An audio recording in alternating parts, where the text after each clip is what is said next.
মা এ আমার বন্ধু রূপ। এই উত্তর, তুই যে বললি তোর মা মারা গেছে? আরে মা মারা গেছে বলেই তো বাবা আর একটা বিয়ে করেছে। ওহো আচ্ছা। রূপ তুই বস, আমি একটু দোকান থেকে আসি। ঠিক আছে। রূপ, তুমি সত্যিই খুব সুন্দর। Thank you. একটু আমার বেডরুমে চলো না। মানে? আমার যৌবনের বাগানে ফুল ফুটেছে, কিন্তু মধু খাওয়ার মতন মৌমাছি পাচ্ছি না। হ্যালো বাবা, তুমি বাড়ি আসছো? কোথায় গেল এই রূপ? ছি রূপ, তুই আমার বন্ধু হয়ে এটা করতে পারলি? এক্ষুনি আমাদের বাড়ি থেকে বেরিয়ে যা, নইলে কিন্তু আমার হাত উঠে যাবে।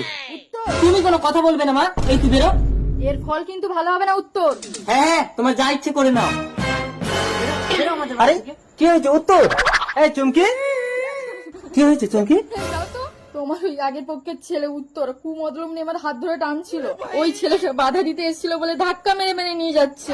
দুষ্টু গরুর থেকে শূন্য গোয়াল অনেক ভালো, ওকে আজ আমি মেরেই ফেলবো। বেরো। বাবা বাবা, আমার কথাটা শোনো।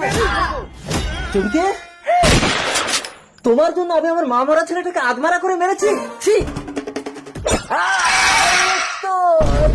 তুমি তোমার স্বামীকে মেরে দিলে? শুধু তোমার জন্য।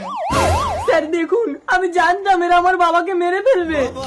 এই এ কাজ কে করেছে? স্যার আমি না, এই ইউ আর আন্ডার অ্যারেস্ট। জেলে যখন যেতে হবে দোষ করেই যাই। চল।